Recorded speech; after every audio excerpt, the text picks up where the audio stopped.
میرے رسول پاک علیہ وسلم نے فرمایا بندہ اللہ کے سب سے قریب اس وقت ہوتا ہے جب وہ سجدے کی حالت میں ہوتا ہے۔ کس کے قریب ہوتا ہے؟ اللہ کے سب سے قریب ہوتا ہے وہ بڑا نیڑے ہے رب کے، بڑا قریب ہے، اس لیے کہ وہ حالت سجدہ میں، وہ جب سجدے کرتا ہے نا اس کی بارگاہ میں جب جھک جاتا ہے۔ آپ ذرا سجدے کی کیفیت دیکھیں نا، زبان بھی یہاں ہے، آنکھ بھی یہاں ہے، کان بھی، عقل بھی ساری، اس نے سارا کچھ رکھ دیا سجدے میں۔ آپ وہ کبھی پیچھے جائیں تو دیہاتوں میں کہا جاتا تھا ناک سے نکیریں نکالو، بہت بڑی سزا ہوتی تھی نا، ناک سے نکیریں نکالو، بڑی سزا ہوتی تھی۔ تو اس نے کہا مالک مجھے کسی نے کہا نہیں، پر دیکھنا میں نے رکھ دی ساری عقل سجدے میں، اور رکھ کے کہا کیا سبحان ربی یا اللہ میں پست ہوں تو اعلیٰ ہے، اللہ تو میرا رب ہے اور تو سب سے اعلیٰ اتنا۔ اور فرمایا جب یہ اس کیفیت میں ہوتا ہے تو پھر یہ اپنے رب کے قریب ہوتا ہے۔ کثرت عبادت، نوافل۔ ہمارے ہاں عمرے کی قرآن اندازی محفلوں پہ ہونے لگ گئی ہے، حالانکہ حدیث سے ثابت نہیں۔ میں دوستوں سے کہتا ہوں جائز ہے، کرنی چاہیے، عمرے کی قرآن اندازی جائز ہے، پر کسی حدیث میں نہیں آئی کہ قرآن اندازی کرو عمرہ کرو۔ حدیث میں قرآن اندازی یہ آئی ہے کہ نبی پاک علیہ السلام نے فرمایا تمہیں پتہ چل جائے نا پہلی صف کا ثواب کتنا ہے، تم قرآن اندازی کرو۔ عمرے کی قرآن اندازی کا تو پوسٹر چھپتا ہے، تو یہ والی قرآن اندازی کب ہونی ہے؟ ہونی چاہیے کہ نہیں؟ حضور نے فرمایا تمہیں پتہ چلے کہ اس کا ثواب کتنا تو تم قرآن اندازی کرو، تم قرآن ڈالو۔ جب آپ نماز پڑھ رہے ہوتے ہیں، جب آپ کا مصلی آباد ہوتا ہے، صلاح الدین ایوبی ایک بزرگ سے ملاقات ہو گئی، بیت المقدس پر قبضہ تھا عیسائیوں کا، تو صلاح الدین بڑے پریشان تھے۔ بابا جی کہنے لگے پتر کیا ہوا؟ کہنے لگے حضور پتہ چلا ہے دشمن کے 2 بحری بیڑے اسلحہ لے کے آ رہے ہیں، مسلمان پہلے ہی کمزور ہیں، اور اب اگر 2 بحری بیڑے اور آ گئے تو حضور مسئلہ بن جائے گا۔ تو میں پریشان ہوں کہ کس طرح یہ کم مسئلے والی ہماری فوج ہے کیسے مقابلہ کرے گی۔ تو بابا جی کہنے لگے پتر اس طرح کرنا، آج رات تو بھی دعا کرنا اور میں بھی کروں گا، تو بھی دعا کرنا، آپ ناراض نہ ہونا، ہم تو پیروں والے ہیں، ہم تو پیروں کے نوکر غلام ہیں، ہمارا تو گزارا ہی نہیں، ہمیں تو ملتا ہے سارا کچھ وہاں سے۔ پر میرا سوال یہ ہے کہ تعویذ لینے جاتے ہو نفل کیوں نہیں پڑھتے؟ رات اللہ اللہ کیوں نہیں کرتے؟ یہ بھی تو ہمارے بزرگوں کا ہی طریقہ ہے، انہوں نے تو ہمیں سکھایا ہے۔ صلاح الدین ایوبی سے بزرگوں نے کہا کہ رات آج نا اللہ اللہ کرنا تو میں تیرے لیے دعا کروں گا، تو بھی دعا کرنا۔ تو بندہ جب دکھی ہوتا ہے تو سجدہ کرتا ہے تو پھر ہی تو مصلی بھیگ جاتا ہے، پھر ہی تو مزہ آتا ہے۔ سکھی بندہ تو کعبے جا کے نہیں روتا، دکھی تھے، تکلیف تھی، تو سر رکھا سجدے میں تو تڑپ گئے۔ اور وہ بابا جی کہتے ہیں میں مسجد آیا تو صلاح الدین چیخیں مار کے رو رہا تھا اور کہہ رہا تھا مالک میں کوئی اپنی شان کے لیے تو نہیں نہ لڑ رہا، اللہ کو میں کوئی قبضوں کے لیے تو نہیں لڑ رہا، مالک تیرے لیے لڑ رہا ہوں، مجھے بے آبرو نہ کرنا، میری مدد فرمانا۔ کہتے ہیں میں آیا تھا کہ مسجد میں دعا کروں گا، پر صلاح الدین ایوبی کو روتے دیکھا تو میں لوٹ گیا۔ تو سویرے صلاح الدین ملے تو بڑے خوش تھے۔ میں نے کہا پتر کیا ہوا؟ کہنے لگے حضور وہ بحری بیڑے 2 آ رہے تھے نا اسلحہ لے کے، دونوں ڈوب گئے پانی میں ڈوب گئے۔ تو بابا جی کہنے لگے صلاح الدین وہ پانی میں نہیں ڈوبے، وہ تیرے آنسوؤں میں ڈوب گئے، وہ غرق ہو گئے، وہ جو تو نے مصلی آباد کیا تو وہ تیرے آنسوؤں میں ڈوب گئے، وہ غرق ہو گئے، وہ تباہ، اتنے قیمتی تھے تیرے آنسو کے بہا لے گئے دشمن کے بحری بیڑوں کو۔ میرے بھائی ٹھیک ہو گیا جی، میرے عزیز سمجھ لیں اس بات کو ہمیشہ کے لیے، اور اس پر غور کر لیں اچھے طریقے سے کہ میرے رسول کریم سید عالم صلی اللہ علیہ وسلم نے نا ہماری توجہ دلائی، حضور نے ہمیں بتلایا، ہمارا ذوق بڑھایا عبادت کی طرف۔ ایک صحابی تھے حضرت ابو فاطمہ رضی اللہ تعالیٰ عنہ، یہ ترمذی شریف کی حدیث ہے۔ نبی پاک علیہ السلام نے فرمایا ابو فاطمہ قیامت کے دن مجھ سے جلدی ملنا چاہتے ہو کہ دیر کے ساتھ؟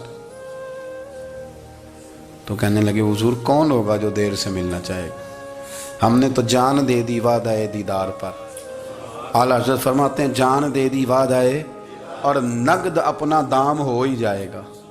مجھے لگتا ہے کہ یہ سودا نقد و نقد ہو جانا ہے، چونکہ ہم نے جان دے دی وعدہ دیدار پر۔ آپ نے وعدہ کیا تھا کہ مریں گے تو پھر زیارت ہوگی، تو مر گئے ہم زیارت کی خاطر۔ جان دے دی وعدہ دیدار پر، تو نقد اپنا دام ہو ہی جائے گا۔ اے رضا، ہر کام کا ایک وقت ہے، دل کو بھی آرام ہو ہی جائے گا۔ تو حضرت ابو فاطمہ رضی اللہ تعالیٰ عنہ سے نبی پاک صلی اللہ علیہ وسلم نے فرمایا جلدی ملنا چاہتے ہو کہ دیر سے؟ عرض کی حضور فٹافٹ ملنا ہے، میں نے قیامت کے دن آپ سے جلدی ملنا ہے۔ تو نبی پاک علیہ السلام نے فرمایا پھر اس طرح کرنا، دنیا میں رہ کے سجدے زیادہ کرنا، پھر سجدے زیادہ کرنا، قیامت میں ملاقات جلدی ہو جائے گی، قرب ملے گا تمہیں۔ اپنے بچوں کے اندر دیکھیں نا، ہم شوق پیدا کرتے ہیں، ہمیں صحیح لفظ نہیں بولنے آتے ہیں، پر ہم بچوں میں شوق پیدا کرتے ہیں کہ پتر ڈاکٹر بن جائے گا تو بڑا نفع کرے گا، تو لوگوں کی خدمت کرے گا، ملک و ملت کی خدمت کرے گا، تیرے ابا کا نام روشن ہوگا، تیرے دادا کی تعریفیں ہوں گی۔ ہم یہ ذوق پیدا کرتے ہیں۔ ہم اپنے نوجوانوں کے اندر یہ فکر پیدا کرتے ہیں، انہیں ہم سمجھاتے ہیں کہ میاں جب تم پڑھو گے، محنت کرو گے تو فلاں آدمی کی طرح تمہارا نام ہوگا۔ یہ جتنا ذوق ہم بچوں کے اندر ان چیزوں کا پیدا کرتے ہیں، ہمیں حکم ہے کسی طرح ہم ذوق پیدا کریں کہ پتر نماز پڑھے گا تو اللہ راضی ہو جائے گا، تو سجدہ کرے گا۔ دیکھیں نا، میرے رسول کریم علیہ السلام نے فرمایا 7 سال کے بچے کو مسجد لے کے جاؤ، یعنی اسے شوق دلاؤ، اس کے اندر یہ خاصیت پیدا کرو کہ اس کا دل کرے مسجد میں جانے کا، اس کے اندر یہ خصوصیات لاؤ کہ وہ ہمارے ہاں نا ہر چیز کو پرموٹ کیا جا رہا ہے، ہر چیز کو، یعنی سر سنگیت سکھانے کے لیے اکیڈمیاں بن گئی ہیں، ہر شے پرموٹ ہو رہی ہے، عبادت کا جذبہ کم ہوتا جا رہا ہے، اللہ کا ذوق ہمارے اندر نہیں رہا۔ اور اتنا مشکل ہم نے اپنے لیے بنا لیا ہے کہ وہ بندہ جو بڑی زبردست مذہبی گفتگو کر رہا تھا اور تگڑی بات کر رہا تھا، کیا بات ہے، لیکن نماز کے بارے میں کمزوری دکھا جاتا ہے، نوافل کے بارے میں وہ چپکے سے نکل جاتا ہے۔ امام احمد بن حنبل رحمۃ اللہ تعالی علیہ، مسند امام احمد بن حنبل 14 جلدوں میں ہے مارکیٹ میں، اور مجھے تو خیر پسند ہی بڑی ہے، میں نے تو کئی دفعہ پڑھی ہے۔ اور کیا بات ہے امام احمد بن حنبل کی، کیسے تگڑے قسم کے محدث تھے، اور اللہ نے کتنا انہیں اعزاز عطا فرمایا ہوا تھا۔ یہ کوڑے بھی کھاتے تھے دین کی خاطر، سارا کرتا لہو سے بھر بھی جایا کرتا تھا، بڑا اعزاز والا شخص تھے، بڑے اعزاز والے۔ حدیثیں جمع کرنا، حدیثیں لکھنا، حدیث پڑھانا، سارا دن رہتے تھے۔ کہہ سکتے تھے کہ میں کر تو رہا ہوں کام، اور حدیث بھی موجود ہے کہ عالم عابد سے افضل ہوتا ہے، پر اس کے باوجود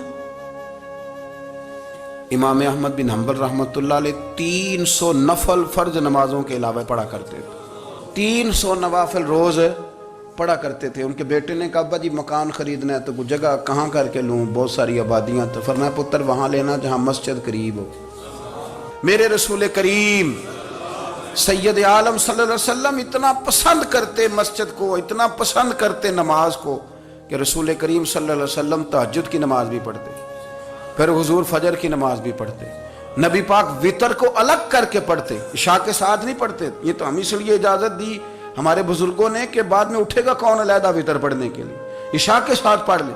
وتر پڑھتے، تہجد پڑھتے، فجر پڑھتے، اشراق پڑھتے، چاشت پڑھتے، پھر مغرب کی نماز کے بعد 6 رکعت اوابین پڑھتے، پھر رات کو صلاۃ اللیل پڑھتے۔ سیدہ عائشہ صدیقہ کہتی ہیں زمانہ سو جاتا اور میرے رسول مصلی بچھا کے کھڑے ہو جاتے۔ او یار، کھیتی باڑی کر کے نہیں، محنت مزدوری کر کے نہیں، جناب عائشہ کہتی ہیں میں یہ بھی دیکھتی کہ حضور ایک آیت شروع کرتے تو ساری رات اسی کو پڑھتے، اور میری نظر جاتی تو قدم مبارک پہ ورم آ جاتا۔ یار نماز پڑھ کے، اتنی مشقت کر کے، اتنی جد و جہد کر کے ورم آ گیا، یا رسول اللہ اتنی محنت کیوں کرتے ہو؟ فرمایا افلا اکون عبدا شکورا، کیا میں اپنے رب کا شکر گزار بندہ نہ بنوں؟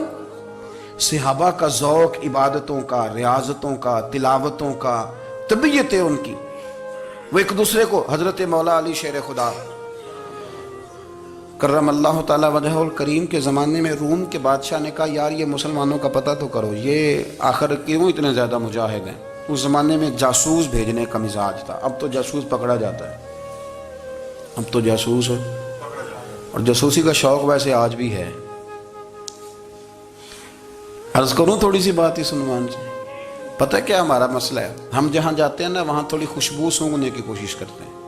وہ کیا ہے تو یہ کیا ہے تو ادھر کیا ہے تو تھوڑا سا ادھر کیا ہے. میرے رسول پاک پڑھیے درود شریف سارے پڑھیے ذرا زور سے صلی اللہ تعالی. نبی پاک علیہ السلام نے فرمایا جاسوسی نہ کرنا ورنہ تم بندوں کو خراب کر دو. اور فرمایا اس طرح نہ ہو کہ تم کسی کے آپ کھول نہ نکلو تو تمہارے پہلے کھول جائیں. یہ جو ذوق ہے نا یہ ختم کریں، چھوڑیں. مطلب آپ کس چکر میں پڑے ہوئے ہیں؟ اتنی زیادہ توجہ کرنے کی کیا ضرورت ہے؟ نے کام سے کام رکھیں. اس میں بندہ تھوڑا سا نا آسان رہتا ہے. یہ جو بہت زیادہ ٹٹولنے والے لوگ ہوتے ہیں نا وہ بیچارے پھر عمر ٹٹولتے ہی گزار دیتے ہیں، اس لیے کہ مزاج ہی بہت پکا ہے. بوری کا منہ کھول کے اندر تک ہاتھ ڈالنا تو پھر کئی دفعہ سامنے سے بچھو بھی لڑ جاتا ہے، خرابی ہوتی ہے. تو جاسوسی کی جاتی تھی. اس نے بھی جاسوس بھیجے کیونکہ قبیلوں کے لوگ تھے، کچھ مسلم کچھ کافر، پہچانے نہیں جاتے تھے لوگ. تو کچھ لوگ اس نے بھیجے، انہوں نے آ کے نا تحقیق کی، ریسرچ کری کہ آخر ماجرا کیا ہے. تو واپس جا کے انہوں نے رپورٹ دی نا روم کے بادشاہ کو. اس رپورٹ کا ایک جملہ بڑا شاندار ہے. وہ کہنے لگا بادشاہ ہمیں مسلمانوں کی کوئی سمجھ نہیں آئی، ہمیں کوئی سمجھ نہیں آئی. انہوں نے کہا کیوں نہیں سمجھ آئی؟ کہنے لگے یار عجیب بندے ہیں، جب رات مسلح پہ بیٹھتے ہیں تو یوں لگتا ہے ان کا دنیا سے رشتہ ہی کوئی نہیں، کوئی کسی کو نہیں جانتا. کوئی اپنے دکھ سنا کے رو رہا ہے، کوئی اپنی بات کر کے رو رہا ہے. لگتا ہے کہ ان کا کوئی رشتہ ہے ہی نہیں جب مسلح پہ بیٹھتے ہیں. اور فرمایا جب سویرے یہ جہاد کرنے نکلتے ہیں تو لگتا ہے ان سے زیادہ دلیر ہی کوئی نہیں. حالانکہ جو مسلحوں پہ رونے دھونے کے لوگ ہوتے ہیں وہ کئی دفعہ جہاد میں کام نہیں کرتے، لیکن عجیب لوگ ہیں کہ رات کے راہب ہیں دن کے مجاہد ہیں، کوئی سمجھ نہیں آتی. میرے عزیز ان لوگوں نے مسلح آباد کر کے رکھا، تلاوتیں ان کا ذوق رہی، منظر روز پڑھنا، اسباق پڑھنا، وظائف پڑھنا یہ ان کا ذوق رہا.